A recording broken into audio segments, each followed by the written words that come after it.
India 9 News, Mirror of Truth. Tuna બંદરના માછીમારોની વહારે આવ્યા લખન ધુવા. તુણા બંદરના માછીમારો આઝાદી પહેલા અહીં માછી પકડી ગુજરાન ચલાવી રહ્યા છે. માછીમારોના ટોકન રદ કરી દેવા અને સ્થળાંતર કરવા મજબૂર કરવામાં આવી રહ્યા છે. ત્યારે માછીમારો દ્વારા લખન ધુવાની મદદ માંગી હતી. લખન ધુવા સ્થળ પર જઈ માછીમારોને ન્યાય અપાવવા સરકાર અને જનપ્રતિનિધિઓને માછીમારો સમસ્યાનો ઉકેલ લાવવા કહ્યું અને જો માછીમારોની સમસ્યાનો ઉકેલ નહીં આવે તો માછીમારો સાથે રહી આંદોલન કરવાની ચીમકી પણ આપી છે. અનેક અધિકારી દ્વારા ખોટી હેરાનગતિ કરવામાં નહીં આવે, લખન ધુવાએ જણાવ્યું. અહેવાલ રમેશભાઈ ભાનુશાલી, અબડસા, કચ્છ. મારું નામ ખમીસા અલી મોહમ્મદ બુચર, તુણા વંડી. આ અત્યારે અમે જે વસવાટ કરીએ છીએ ધવરવાળું બંદર છે, એનાથી અમને છે ને અમારે જે પાર્કિંગની જે જગ્યા હતી 0 તુણા, અહીંયા છે ને અમારી છીનવાઈ ગઈ છે. તો અહીંયા પણ જગ્યા નથી. અમને છે ને સરકાર તરફથી ક્યાં બી ઓટલો મળે તો અમે ગરીબ માણસો રોટલો કમાવીને ખાઈ શકીએ. અમારી એટલી વિનંતી છે સરકાર પાસેથી કે ભાઈ અમારા જે ટોકન જે બંધ થાય છે એ ચાલુ કરે અને અમને છે ને અહીંયા જ સારી રીતે રહેવાની જગ્યા આપે ને સવગડ આપે.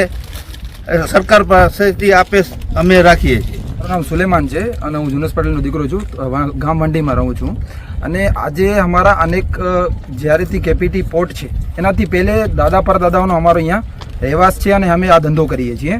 હવે આટલા વર્ષો સુધી અમને કોઈ પણ જાતની પ્રોબ્લેમ થઈ નથી, પણ હવે છે ને જેવી રીતે ઉદ્યોગ આવે છે એવી રીતે અમને બહુ જાતની તકલીફ પડે છે.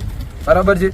પહેલી વાત કે પોલીસ જ્યારે ત્યાં આવે છે અને અમને કહે છે કે તમારો ટોકનવાળી શું બાબત છે, તમારો ટોકન કેમ ઓનલાઈન શો નથી કરતો, તો અમે છે ને ઓનલાઈન અપ્લાય કરી દઈએ છીએ. પણ એકચ્યુઅલમાં ફિશરી ખાતેથી અમારો એ જે અપ્રુવલ છે એ કરવામાં આવતું નથી. બરાબર છે. એના કારણે પોલીસમાંથી અપડેટ મળતું નથી અને પોલીસ અમને લઈ જાય છે અને ત્યાં બેસાડી અને કેસ અથવા કેસ ફાઇલિંગ કરી નાખે છે. અમને આવી પ્રોબ્લેમ થાય છે. બીજું કે અમે લોકો અમારી તાજી મચ્છીનો ધંધો નથી સાહેબ. અમારો ધંધો કેવું છે કે અમે મછલી લઈને આવીએ, મછલી સુકાવીએ, મછલી સૂકી જાય એના પછી અમે એને વેચીએ, ત્યારે જઈને અમારું ગુજરાન ચાલે. બીજા બંદરનો શું છે, તાજો ધંધો છે સાહેબ, આવી મછલી વેચાઈ જાય. એટલે અમે એવા મચ્છીમાર છીએ સાહેબ કે અમને જગ્યા જોઈએ ને જોઈએ. અમને સેંકડો એકર નથી જોતી, પોર્ટ જેતે 100 એકર 150 એકર નથી જોતી સાહેબ. અમને 4 થી 5 એકર જમીન જોઈએ છે જે સરકાર તરફથી હોય, કોઈ ગામની અથવા કોઈ મગજમારી અથવા કોઈ પણ જાતની તકલીફવાળી જમીન અમને નથી જોતી સાહેબ. આ જમીન ઉપર સરકાર સાથે અમે છીએ. સરકારને અમે ટેક્સ પે કરીએ છીએ, ફિશરિંગનો ટેક્સ પે કરીએ છીએ, અમે ટોકનના પૈસા ભરીએ છીએ, કોલના પૈસા ભરીએ છીએ. ગેરકાયદેસર એક્ટિવિટી અમારા મચ્છીમારોની કોઈ પણ નથી આજે સમય સુધી. બીજા બંદરો ઉપર ક્યાંક કાંઈક થયો છે, કાંઈક મગજમારી થયો છે, આજે સુધી આ મચ્છીમારો લોકોનો એક પણ આવો વાક્ય બતાવો કે એક આવું તમે કેસ બતાવી દો, કોઈ જાતનું. અમે એટલું બધું કોમ્પ્રોમાઇઝ કરીએ છીએ પોલીસ પ્રશાસન, સરકાર અને આપણા બંધારણ વિશે.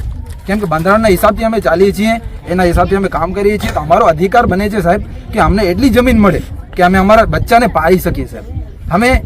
અમને કેપીટીનો આદેશ હતો કે તમે અહીંયા પક્કા મકાન બનાવતા નહીં. આજે તમે જોઈ શકો છો કે આ પક્કું મકાન છે નથી. અમે પાલન કરીએ છીએ રૂલનું સાહેબ, બધા રૂલ ફોલો કરીએ છીએ. તો અમને આ જગ્યા ઉપર રાખવાની માંગણી છે. આ જગ્યા ઉપર ના રાખે, કંઈ ઉદ્યોગ આવતો હોય તો બીજી જગ્યા ઉપર લઈ જાય અને અમને સ્થાનિક કરે સાહેબ. સરકાર તરફથી સ્થાનિક આવે એવી અમારી અપેક્ષા છે સરકાર જોડે.